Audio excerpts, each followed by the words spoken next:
Welcome to the ANEW Insight Podcast, empowering and inspiring your journey to optimal health. Hosted by Dr. Supatra Tovar, clinical psychologist, registered dietitian, fitness expert, and author of Deprogram Diet Culture. Rethink your relationship with food, heal your mind, and live a diet-free life. I follow my guests' journey to optimal health, providing you with the keys to unlock your own wellness path. Tune in and evolve with us. Hello, and welcome to the ANEW Insight Podcast. I am Dr. Supatra Tovar. I'm so excited to have overeating specialist and psychologist, Dr. Glenn Livingston, with us today. Dr. Glenn, how are you? I am great. It's an honor to be here. I've been looking forward to this. Me too. I'm very excited. Dr. Glenn and I are very similarly minded, and we work in similar industries. Well, the same industry, really. And so I've just been really excited to pick his brain. So I am going to read a little bit about Dr. Glenn, and then we're going to get into our questions. Sure. And then you can just call me Glenn, would be probably more efficient. Up to you. Sure, of course. Okay. Dr. Glenn Livingston is a veteran psychologist and former CEO of a multi-million-dollar consulting firm serving Fortune 500 food industry clients. With decades of experience researching binge eating and food psychology, including a landmark self-funded study with, get this, you guys, over 40,000 participants, Dr. Livingston now helps individuals escape the cycle of overeating through practical, sustainable methods. His work has been featured in prominent media outlets like the New York Times, ABC, and CBS, and he is the author of 8 books, people. His most current book is called Defeat Your Cravings. Glenn, welcome. Thank you for having me. I need someone to follow me around and introduce me like that at parties. That would be a good thing.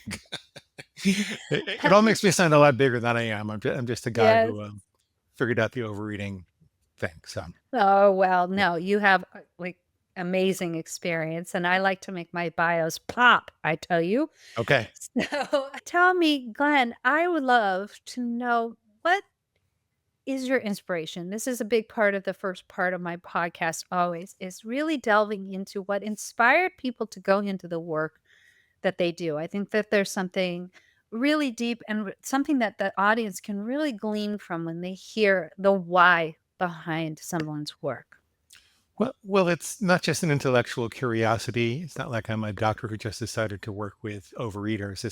This was the bane of my existence. I was almost 300 pounds. And worse yet, I couldn't stop thinking about food. Being a great psychologist, it's not so much about everything, although that's a big part of it. It's about getting people to love and trust you enough that they'll listen to what you know. And that requires that you lend them your soul. You have to be just 100% present with them. And in my 20s and 30s, I really had a hard time doing that. I would think I was decent anyway. I like to think I was decent anyway, but I had a hard time being emotionally present 100% because of my own food struggles. And I'd be sitting with a high-risk patient and thinking, can I get the next pizza? Or when can I get to the deli and dislodge my jaw like a steak and empty the delicatessen tray into it? So that was worse, particularly because I came from a family of 17 psychologists and psychotherapists. And if something breaks in the house, we all brush over and ask it how it feels, and nobody can fix it. Oh my gosh, I can only imagine your holidays. But that's just always been the nearest and dearest thing to my heart. And I thought that if you have a hammer, everything looks like a nail. And so I thought if I could heal the hole in my heart, then I'd stop trying to fill the hole in my stomach. And so I took a very traditional approach. I went to all the best psychologists and psychiatrists and Overeaters Anonymous and nutritionists, and I took medication, and I kind of cried and screamed and confessed all the guilt in my soul. And it helped me as a person. I think it made me a more compassionate person. I forgave myself for a lot of things, but it didn't help me so much with food. I get a little thinner, a lot fatter, a little thinner, a lot fatter. And at the same time, I was consulting for industry. I had time for a second career because I was married for 28 years to a woman that traveled for business. And we didn't have kids and I didn't commute. So what am I going to do? I started consulting for industry. And I was on the wrong side of the war. I was helping Mm. sell sugar and, hyper palatable concentrations of starch and salt and excitotoxins. And yeah, it's all geared at hitting the bliss point in the reptilian brain without enough nutrition to feel satisfied. So that Yes. all these fat cats in white suits with mustaches are laughing all the way to the bank when you're looking for love at the bottom of a bag or a box or a container. And that Oh was my me for gosh. all those years. Mhm. But over the years, I slowly figured out that, well, wait a minute. They're targeting the reptilian brain, like the part of the brain that's really responsible for our survival drives. It doesn't necessarily know love. It's much more like a bad college drinking game. Like this is the reptilian brain. It's kind of back here in the brainstem, and it looks at something in the environment and it says, "Do I eat it? Do I mate with it? Or do I kill it?" Love is from the mammalian brain that says, before you eat, mate, or kill that thing, what impact does that have on your tribe and the people that you love? And then the neocortex on top of that can introduce a delay for your longer term goals. Before you eat, mate, or kill that thing, what impact does that have on um, weight loss and fitness, but also music and spirituality and art and your role in your work and everything that we think of that makes us human? That's kind of up here in the brain. That's not back here. Back here Mhm. is eat, mate, or kill. And what's really going on when we push all of our best thinking aside and say, just hand over the cheesecake and nobody gets hurt, is, is that this thing is getting active. This thing is getting active. And we're designed from an evolutionary vantage point to be able to push the higher brain out of the way when we need to take action to survive. If there is a hungry tiger chasing you, that's not the time that you can rest and digest and chill and think about your long term goals. That's time to breathe fast and get the hell out of there. Similarly, in a primitive environment when food was relatively scarce and we had to compete for it, when you perceived the availability of food resources, you'd have to push your rational brain out of the way, and just take action and go get them. There wasn't time to really think and make decisions. So that's what's going on. It's a very physiologically and evolutionarily healthy mechanism, but it doesn't work in the modern food environment because I can go downstairs and buy 100,000 calories for $100, and then I can go across the street and do the same thing, right? So, Mhm. so I started to say to myself, well, this is all very primitive, and these companies have tens of millions, if not hundreds of millions of dollars to pay rocket scientists to figure out how to do this. And I could tell you stories about other things that they did to take advantage of that survival impulse. And this has nothing to do with having been in a bad marriage or being a little lonely or brokenhearted or depressed, or, that my mother did something to me when I was two or whatever. This was not about my personal psychology. This was not about that hole in my emotional heart. This was about this thing getting too stimulated and active and pushing the rest of Glenn out of the way. Mhm. And so, like, I was a child and family psychologist. I was not going to teach this stuff. Um, and I did something a little crazy. I decided I have to know when this thing is awake if I was going to Mhm. get better. Mhm. And so I'm always a little embarrassed about this, and no one has to use these words, but this is what I did because it was me personally. I said, this thing is my inner pig. And I'm going to Mm. draw a very clear line in the sand. People are frightened of very clear lines when it comes to food, which is really interesting. We'll talk about that later. But I'm going to say something like, I'm never going to have chocolate on a weekday again. So here's that line in the sand. And it functions like a tripwire. It's, I'm only ever going to have chocolate on a weekend and no more than 2 ounces after a workout. And by defining that really clear line, this thing would wake me up when my reptilian brain was trying to get through. And Mhm. I would say, let's say I'm at a Starbucks on a Wednesday and there's a big chocolate bar on the counter. And I hear this voice in my head that says, you know what, Glenn? It'll be just as easy to start your silly rule again tomorrow. You worked out Mhm. hard enough. A little is not going to kill you. Go ahead. We'll just start again tomorrow. Yippee. Let's go get some, right? I Mhm. say, wait a minute. That's not me. That's my inner pig. And it's squealing for pig slop. Pig slop. Mm. Chocolate on a Wednesday afternoon is pig slop. I don't eat pig slop. I don't let farm animals tell me what to do. And Mhm. so I wish I could tell you that was a miracle and that I was all better right away, but it wasn't. Mhm. What happened though was I got clarity. And I got a little bit of space between stimulus and response to make the right decision, just a little bit more space. And over the next 8 years for me personally, I can teach people how to do this in a month now, but for me, it took 8 years because I didn't have all these tools. I started challenging the things that my pig was saying. For example, if the pig says it'll be just as easy to start again tomorrow, I would say, wait a minute, that's not true. Because the way that neuroplasticity works, what fires together wires together. So if I have a craving for chocolate and I say I'll just start again tomorrow, and then I eat the chocolate, I've reinforced the craving and I've reinforced the idea that I can just start tomorrow. So my craving is going to be worse tomorrow, and I'm going to be more likely to say I'll just start tomorrow. So if you're in a hole, you better stop digging. You can only use the present moment to be healthy. Mm. And I'm almost done, and then I'll pause and you can ask me whatever you want. I know I got wound up about these kind of things, but the basics are important. And in that space between stimulus and response, I had a few extra microseconds to make the right decision. Sometimes I would, and sometimes I wouldn't. I no longer felt confused. I no longer felt like this had something to do with my very deep personal history or, something that was broken inside. I didn't think I had a disease. I said, this thing is just too powerful. It wakes up and it does what it wants to do. And I'm just starting to get a little control here.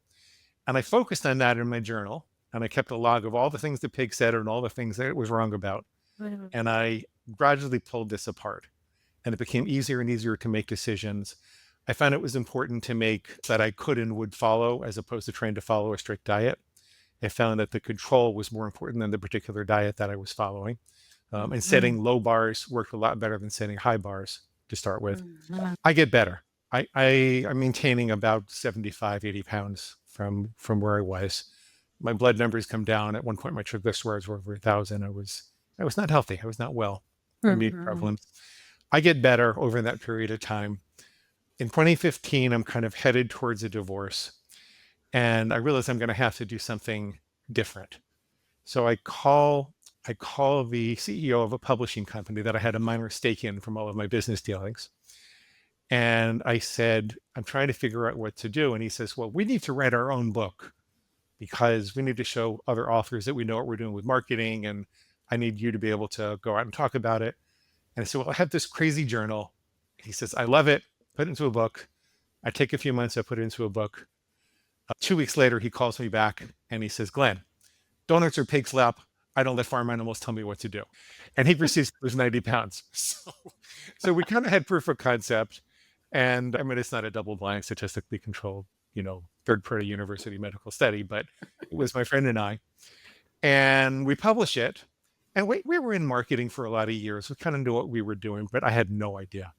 I had no idea how it was going to take off. And out there, I started going on shows like this and talking about it. And before we know it, we have 1 million readers.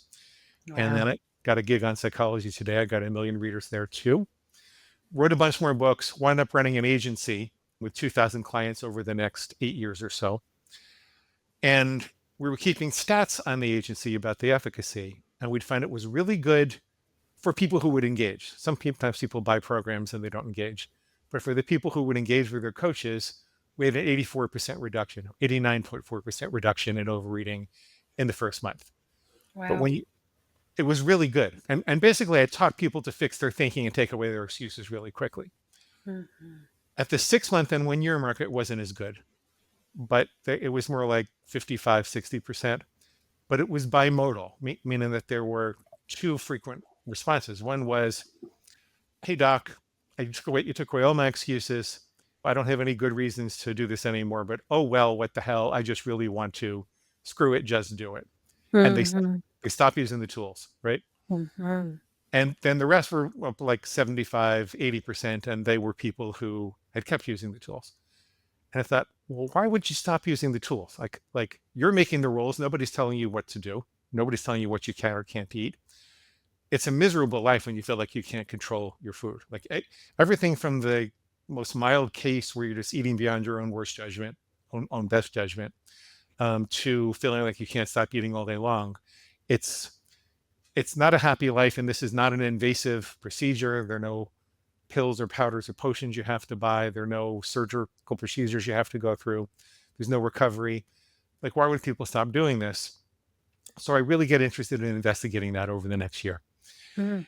And what I found was it all clusters around what we psychologists would call organismic distress, where the brain perceives there to be an emergency, not enough nutrition, not enough sleep, too many decisions to make. Willpower is mostly just the ability to make good decisions, and you can only make so many good decisions every day. So when people are overwhelmed in business, or they've got 5 kids, or they just have to figure out who's taking Jenny to soccer practice, too many decisions, and it wears down their executive function. It wears down their willpower. Feeling isolated from your tribe. You don't have to be a social butterfly, but you do have to feel like you have a tribe. So, Mhm. so all of these different forms of organismic distress, including not good enough nutrition, which was the key, that seemed to be driving the screw it, just do it response. So my 8th book and best book, which includes the science of cravings extinction and how to overcome the screw it, just do it response, is called The Future Cravings. And I've been promoting that one for a couple of years because I think that's where it's at. So So I love it. I am a not food rules person. So when I hear about food rules, I'm like, well, I always I kind know. of, and then the main reason why is because I think that tends to feed into the cravings themselves when we make something taboo or we say we cannot eat something. But I think the way that you have distinguished it is that you're not necessarily you are making a rule, but what you're hoping for is the breadth of time that Hmm. it takes for somebody who may just go immediately into their craving. You're asking for a pause.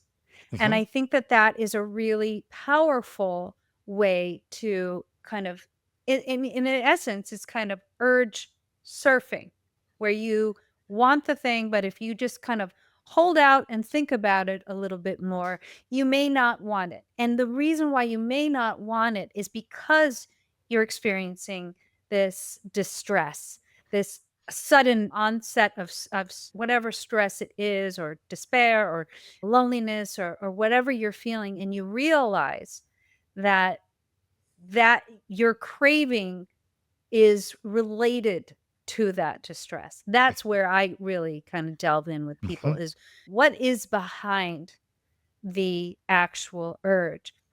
And so my question for you is, when you found yourself overweight and not happy with yourself and with your body, what do you think were the main drivers of overweight? I mean, I would say you worked in the food industry. They hire craveability experts. That's probably what you were termed at the time. Do you think that your early nutrition was a part of the problem? The fact that I didn't know what a vegetable was until I was 16, There you go. So yeah, tell me about that. What do you think led to the problem in the first place? sure. I'm gonna tell you 2 things first about your concern about the rules. One is that the vast majority of our clients are not necessarily making a rule that says they have to give up sugar entirely or they have to give up pizza entirely. Like 2 out of 3 people come up with some conditions that they'll have it twice a week or something like that. And you can change the rules whenever you want to. We use the word never so that there's really an alarm set. So you really know, you can identify when this thing is, so that you can pause, so that you Mhm. can. So that's what that's about. Um, Mm. and I say it's kind of like we present it to our pigs as if it were set in stone, or our food monsters as if it were set in stone. The same way that I told my niece Sarah that she couldn't cross the street without holding my hand ever when she was 2, never, ever, not when she's a big girl. I didn't want her thinking about it. It was too scary. But of course, I'm going to teach her how to do that later on as she evolves and gains experience and wisdom. Okay, so what I want to answer your question directly. What led to my problem in the first place? I mean, I could tell you an emotional story about my mom after I got through that 40,000 person study, which showed that people who struggled with chocolate, like me, because my binges always started with chocolate, that they tended to be lonely or brokenhearted or a little depressed. And I called my mom and I said, Mom, I know I'm not in a great marriage and I'm a little lonely and brokenhearted. It makes sense. But how did this all start? Where did it come from? And she got this horrible look on her face. This was on Skype. And you remember the days when we had Skype? Oh, yeah. Oh. And she gets this horrible look on her face and she goes, "Oh, honey, I'm so sorry." And I think I was 41 years old or something at the time. And I said, "Mom, it was 40 years ago. I love you. I forgive you for whatever it is. I just want to figure it out. And you're a therapist and you struggle with chocolate also. Let's see if we can figure this out." So she says, "You know what, honey? When you were 1 year old in 1965, your dad was a captain in the army. And I was frightened that he was going to be taken to Vietnam. We're trying to get pregnant with your sister. I thought I'm going to be an army widow with two little kids. At the same time, your grandfather and my dad had just gotten out of prison, and I had no idea where he was. He was gone for 2 years, and I had idolized him, and I was horrifically depressed. I felt awfully abandoned, and I was anxious about being abandoned again. I didn't have the wherewithal to hug you and love you and feed you the right thing and kiss you when you really needed it. So I kept a big bottle of chocolate Bosco syrup in a refrigerator on the floor. And when you would come over to me and I wanted to just stare at the wall, I would say, "Go get your Bosco, honey." And you'd go crawling over to the refrigerator and you'd open up the Bosco and you'd suck on the bottle and you go into a chocolate sugar coma. Wow. So, but now, so it was a good moment. It was a really good moment. My mom and I had a little cry and a metaphorical hug because we were at a distance. And I hated myself less. Like some of my self-hatred dissolved at that point. And I could ask my mother all types of things about that time in her life, which was very meaningful. It brought us closer. Good conversation to have. But my chocolate eating got worse after that. And Mm. the reason it got worse was because there was this crazy voice in my head that said, I'm not schizophrenic, but we all have different thoughts and you can partition them if you want to. Of course. And this voice in my head said, "You know what, Glenn, you're right. Our mama didn't love us enough. And she left a great big chocolate sized hole in your heart. And until you can either fix this marriage or get out and find the love of your life, you're going to have to go right on eating chocolate. Yippee, let's go get some now." So that voice of justification got stronger. It had a reason. Interesting. Yes. And so for me, now I know that other people work it out by solving the emotional eating part of the equation. But for me, it turned out to be a lot faster to figure out how to sever the link between the emotions and the overeating. But by being able to wake up and knowing exactly what role I wanted chocolate to play in my life. Like I knew where the boundaries are. The same way that you know where a red light is, you know where a stop sign is when you're driving around. And yes, you feel rebellious when you come up against a red light. I don't want to stop at the red lights. I've got places to go and people to see and things to do. Mm. But I do stop. And I'm kind of mindful when I'm driving. I'm not rigidly obeying the rules. I know what the rules are. I know where the boundaries are. And because of that, I know that I'm going to be safe because there are all these dangerous intersections that wouldn't work without traffic lights. And so therefore I can be mindful while I'm driving. So for me, it's not a rules versus mindfulness type of thing. It's a rules and mindfulness kind of thing. And they really support each other. Wow, that's so powerful, and it's heartbreaking to hear. I'm sure from your mom having that self-awareness, it was difficult to be able to admit that to you, but even though it increased your chocolate consumption Hmm. more after having that conversation, having that realization, I think, is everything. That's what I do a lot with my clients is we really do that deep dive into our past and to see what are the origins? What were the messages that we got from our childhood? What were the food rules from our childhood? Because we're tiny little sponges growing Yeah. up, and that's how these things develop. And when they persist over time, they become subconscious and unconscious. And what you did was you made the subconscious conscious. It did take you and made you backslide for a time, For a period. For a period, yeah. but with awareness, and that's at the heart of the work that I do, is that I think self-awareness is the key to really truly tuning into your body and listening and understanding what your body is trying to tell you as opposed to what your mind is trying to tell you and discerning the difference. So I think that that's really powerful work, and we're gonna touch on this a lot more in the next section. We're out of time for this first half of this podcast, but I really want to get into the inner workings of your book, the takeaways that we can provide our audience, actionable things that they can do You got it. to tackle overeating and emotional eating. So, you guys come back for the second half of this amazing interview with the overeating specialist and psychologist, Dr. Glenn Livingston. Dr. Glenn, thank you for joining us for this first half. Thanks for tuning into the ANEW Insight Podcast. Please remember, the contents shared on this podcast is for entertainment purposes only and does not constitute medical advice. You can find us anywhere podcasts are streaming, on YouTube at my.anew.insight and at anew-insight.com under the ANEW Insight Podcast tab.